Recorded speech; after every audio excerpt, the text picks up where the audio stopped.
Hey guys, and welcome to my first look at Gone Home. This is a really good game that I feel like is really important for the gaming landscape. It's also something that I feel like you should see absolutely none of before you buy it. So if you believe me that you absolutely need to have this game, you should stop watching this video, go buy it, and play it. Because the more you see of it, the less valuable your experience is going to be, I would say. But anyway, let's go ahead and start a new game. I'm going to delete my old one, that's fine. And we'll load in here. And I think we have a small cutscene go. Whoa! OBS, don't do that. Sorry. Anyway. Hi, Mom. So I got my ticket home from Europe. I get back on June 6th, but it's a really late flight because that was the cheapest, so it gets in at midnight. But don't worry, I'll get a shuttle from the airport so you don't have to pick me up. Like, really seriously, you don't have to. Okay, so, love you. See you soon. Bye.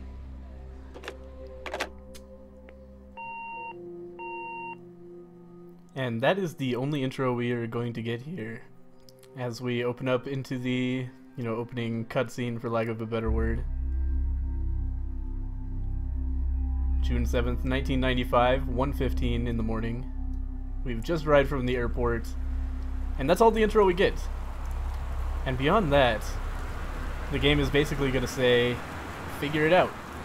So we spawn in here, classic first-person shooter controls.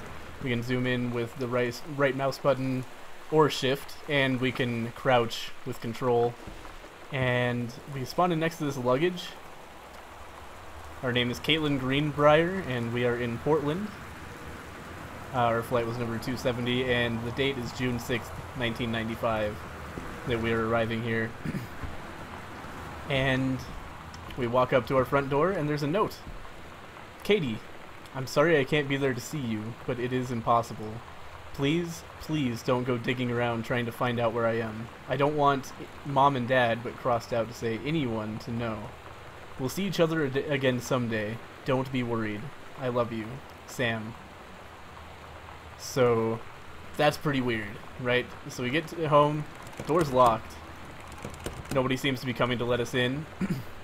So we'll have to look around a little bit and see if we can find a way into the house.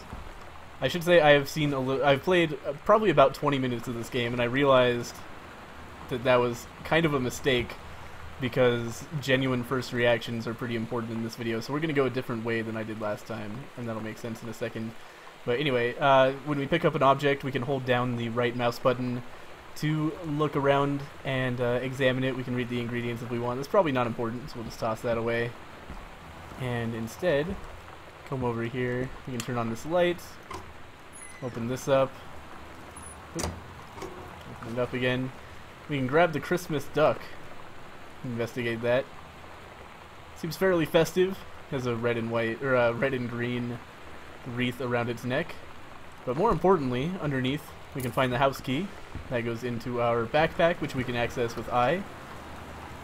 And we can see we have our passport, our boarding pass for the flight, and our spare key that was hidden under the Christmas duck. And with that, we'll be able to open up the front door and see just what is going on. We've got some flickering lights going on. And here we are in our house. Nobody seems to be here. But if we come over here, we can check out this file and see a Wellspring Movers invoice showing that Terrence Greenbrier, the father of this household, has had all of his stuff moved, and they are now living in a different place. Dear So, Katie, so much has changed, even just since you've been away. We moved into this house. I'm in a new school, and my big sister being gone for a year doesn't make it any easier. It doesn't feel real, but I'm not gonna let it faze me. I used to tell you everything, and if I can't do it in person, because you're off gallivanting around who knows where, I'll tell it to this journal, just like I was talking to you. alright, so we've just come back from a Europe trip. We get home, we call, leave a message on the phone that, hey, we're going to be there at a little after midnight. And we come home to find that nobody's home past midnight, and there are moving boxes all over the place, which is pretty mysterious. Also, a note on the door from our little sister saying that we should not try to find her. So, you can probably see already why I say that A, this is a really, really interesting game, and B, it's not a game you should watch somebody play. So I again encourage you guys to stop watching the game if you think you're going to pick it up, because the more you watch me play it, the less genuine reaction you're going to have out of yourself. I think the really interesting thing about Gone Home so far, to me, is that it approaches storytelling in a way that's unique to video games. You know, you could not possibly do a game like this in any other medium. You know, a lot of the time when you think of like storytelling in games, you think of a game with cutscenes, right? You think of a game that tells you the story. They're like, here, this is the story we want to convey, and also shoot a bunch of dudes in the face between story beats. Which is why a lot of people don't respect games as a storytelling medium. You know, if that's how you think of games, then a really valid complaint is, well, why the fuck wouldn't you just watch a movie? You know, it feels very empty to be playing a game. Whoa, someone's clicking a lot. That was weird. It feels very empty to be playing a video game and just like watching a movie in between cutscenes, and it isn't a very good way of telling a story. Gone Home challenges that. I'm kind of wandering around because I want to finish my point before we start reading more stuff. But Gone Home challenges that assumption, that understanding of how to tell a story in a game, and says, okay, we're going to, instead of conveying a story that we want to tell, we're going to convey an experience. This isn't a movie about somebody coming home and finding their family gone and what they do about it. This is an experience about you get home, your family is gone. What do you do about it? How do you go about investigating it? What do you find out and when? It's seriously just looking through this creepy empty house and finding all kinds of hints as to what the hell is going on. And at this point, I still have no idea. I didn't play very much at all. But it's so interesting and I cannot stop playing it. It's so fascinating playing a game where it's just go discover, figure out what's going on. It's up to you. You're playing a detective here. I love it so much. It's a lot like the Dark Souls lore, but more so. A whole lot more so. But anyway, let's go ahead and look around a little bit and see if we can get some more hints on what exactly is going on. So here we have directions to work from New Home. Left on Grass Tree, right on Bullhorn, exit onto the 47 North, right onto the 202 East, and entrance on the right, past Wage Road. And there's a little map. Travel time, 1 hour, 10 minutes. Somebody's really upset about that because they put a question mark and an exclamation point at the end of that sentence. So somebody moved and needed to give themselves instructions on how to get there. Here's a little card down here. Let's check it out. Have a doggone cool 17th birthday. Happy birthday, Sam, from Uncle Harvey. That implies that our little sister is 17, and we're just coming back from a Europe trip, so if I had to imagine, we're probably like 24. Or actually, we might be able to infer that from these trophies. Pick up one of my trophies. We can see Regional Track and Field Finals, April 21st, 1990, girls 100-meter relay. We can probably assume she was a junior or a senior in high school when she did that, if we had to guess. Which would put her somewhere around 21, 22, 23, if in 1990 she was winning track and field in high school. Because it is now 1995, of course. And we can check out her other one, April 27th or 22nd, 1991. So she was probably a senior in 1991, putting her just having graduated college, which would make her probably about 22, 23 right now. And that's our main character. Here's a weird, creepy Dia de los Muertos skull, hecho en Mexico. Put that back. Here's a book, Holy Bible. Yep, pretty self-explanatory. And this is what this game is all about. So if you like picking things up, examining them, and making inferences about what has happened, this is the game for you. If you don't like that, then you probably won't like this game at all. But again, I feel like this is so important because, again, it challenges the way stories are told and the way stories are experienced in video games. It is so good. So last time I went down that left hallway. This time, let's go ahead and go up these stairs. And I want to keep this video fairly brief, but we'll go and try to get into a little tiny bit more intrigue. So we can push 2 or M to see our location in the house. There's our little map. We've got journals. That was the out loud reading from Sam, and our items, of course, and that's our interface. Let's go ahead and check out this pack of cards. Yep, pretty standard. What about this? This is a newspaper clipping from October 1st, 1994. So this was last year. Controlled burn scheduled for Boone County. Boone County, plumes of smoke will rise above the northeastern region of Boone County over the better part of next week as part of a Forestry Service-run controlled burn of overgrown sections of the Flintlock National Forest. Forestry crews have been preparing the area for months. The burn operation will take place between 8 a.m. and 5 p.m. on Monday, Tuesday, Wednesday, and possibly into Thursday, depending on speed of progress according to the Forestry Service. In addition to removing dead and overgrown vegetation that can lead to wildfires in drier months, the operation will serve as a valuable training tool for the forestry and firefighting personnel involved, said senior conservationist Janice Greenbrier. Greenbrier being our last name, so we can assume this is our mom or other relative. Smoke will likely linger in the area throughout the following weekend. So we know that last year there was a controlled burn. We don't know how it went. Probably well. Those things generally do. I actually have done work with Forest Service in my area, so I know exactly how that works, but they can go wrong occasionally. A little bit of wallpaper peeling. Also, I want to say that the graphical style is so well done here. This is not an intensive game. This is not a super high-def game. But holy shit, does it give the impression of being a real house. It's so good. Just the little tiny touches, the little things you can pick up and investigate are excellent. So we'll go ahead and turn on this light and check out what's going on in here. Examine form. Notice of temporary personnel transfer from Bruce Pendleton, head of personnel, State Forestry Service. To aid in the upcoming prescribed burn operation, a ranger with expertise in the procedure is being transferred to the station at Flintlock National Forest, effective 9/2/94. Please see attached personnel file. The overseeing officer at Flintlock Forestry Station, senior conservationist Janice Greenbrier, is charged with the supervision of transferred personnel. The duration of the transfer will be based upon performance evaluation as well as the recommendation of the overseeing officer. Signed, Bruce Pendleton. So we've got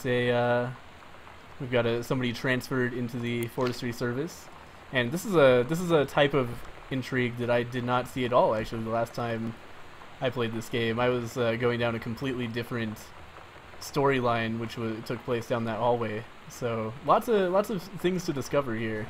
Got a weekly planner. Monday, couples bowling. Wednesday, cooking class. Take your apron, of course. Friday, ballroom dancing. Monday, couples bowling. Wednesday, cooking club, ballroom dancing. Couples bowling, cooking class, ballroom dancing. Cook the big meal for Terry and Sam. Terry, I think, being the husband of the house, and this is probably the wife's or the mom's husband or husband planner is what I was about to say. Leave planner. I wonder if we can get over to this, like lift up the rug. Doesn't look like it. We can see another bookshelf here. Check this out. For Sam, the Bratmobile. Bratmobile. What is this? I don't even know what this is. Oh, it's a fucking cassette tape case. Bratmobile Potty Mouth. It's a cassette. It's weird hanging out with girls. Daniel was around ever since I was little, and other girls? I don't know. But being around Lonnie is like instantly just right. I gave her the grand Psycho House tour and took my revenge on Super Nintendo. And it was like, I don't know, I finally found someone I feel normal around. I drove her home and she gave me this tape and said, "You have got to listen to this." I haven't stopped playing it since. So there is another diary entry that we got from discovering a certain object. I got a totally different one from going in the other direction, so it's not a linear progression through a diary. You get certain caution radiation area keep out. I have a feeling that's Sam's room, and that is a joke sign. Let's see here. Sam, stop leaving every damn light in the house on. You're as bad as your sister. I've actually been leaving lights on as I go, so well done. Daniel called. Daniel called again. He wants his Nintendo game back. Read a sternly worded letter. To whom it may concern, I, Samantha Greenbrier, am 17 years old and therefore an independent, fully functional human being. The fact that you still forbid me from going into the city on my own is frankly absurd. Compare with Katie, who is only 3 years older than me. Oh, so we're only 20. Okay. And yet you allowed her to go all the way across an ocean to another continent on her own. I just want to spend an evening in a normal, totally safe city on my own like a human being, and since you may also remember that I have my own car now, you can't really stop me. Warmest regards, your daughter Samantha. So, rebellious teenage girl. Pretty standard fare. Let's go ahead and check out the radiation area. Weird clicking noise going on here. What is that? Huh. Not sure. Might have been a glitch with the door movement. But anyway, so here we are in Samantha's room. We can turn the lights on to see a little bit better. Open her drawer. There's that that cassette she was talking about, and if we pop it in here. We're so cool, yeah, yeah. Yeah, we're so cool, cool. We're so cool, yeah, yeah. Fuck you too, cool schmuck.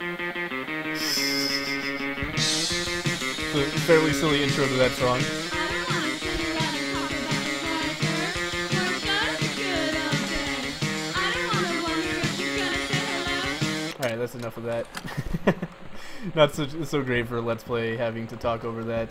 And also impacts my concentration a little bit. Here's a Nintendo cartridge. Adventurous the Cat returns. It's a cool looking Super Nintendo game. Looks like the Super Nintendo is gone, actually. It should be hooked up to those plugs right there. That is definitely a Super Nintendo like cable that goes to the power. Or actually, wait a minute. These plugs should be on the other side. That's not how you plug into a Super Nintendo. But oh well, I'll forgive the game that. Chun-Li moves. Looks like she was practicing some Street Fighter. Fireball, lightning kick, helicopter kick, air stomp. So she was studying her Street Fighter combos. Sam, I think the creative writing track would be perfect for you, Mrs. Bladoch. Summer pre-college program for young scholars, 1995 session. We can't actually see what college that is for because the post-it note is covering it up. Oh well. But looks like Sam is into creative writing. Got Emma by Jane Austen, Oliver Twist, some pretty standard classical fare. Frankenstein, Tom Sawyer, Jungle Books. Lots of books. She's a big reader. There's a pencil. And an eraser. And you know what? I honestly don't want to go too much farther here because, again, discovering this stuff on your own is what makes Gone Home such a fucking brilliant goddamn experience. It's so good. It's so good being put into a situation like this and just being able to wander around and explore. This is what you would actually do if you were in this situation. So it's so far removed from your typical video game of like, this is what it's like to be a magical super soldier who goes into the army and kills everybody, and there's political intrigue and stuff, and also you have to kill 500 men between every plot point. There's something so detached about storytelling like that. Not that I hate, video games and the way they tell stories, but I really like that somebody decided, okay, let's make a video game that is an experience, is a real experience, and tells a story in a way that you couldn't do in a movie or a book. Because movies and books, their weakness is that your point of view is fixed. The person you are cannot change in a movie or a book. The protagonist is the protagonist, and you're reading about somebody else doing things or watching a movie about somebody else doing things. The strength of video games and storytelling that has almost never been capitalized on is that the player is a unique spectator of events and can change the events and do things differently. and is able to infer things on their own, at their own pace, in their own order. And Gone Home says, let's embrace that.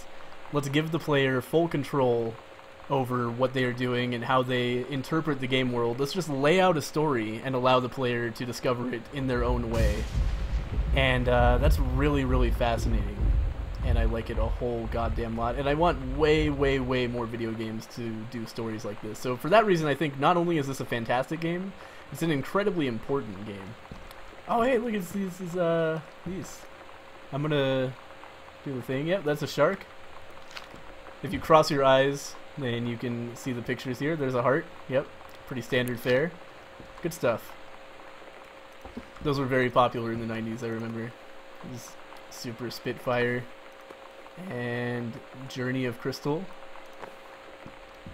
But anyway, like I said, I don't want to show off too much more of this because you guys need to play this game for yourself. I've talked about why I like it so much. I've shown you guys more than I probably should have of the story. Enough, I hope, to get you guys really interested in what happens next.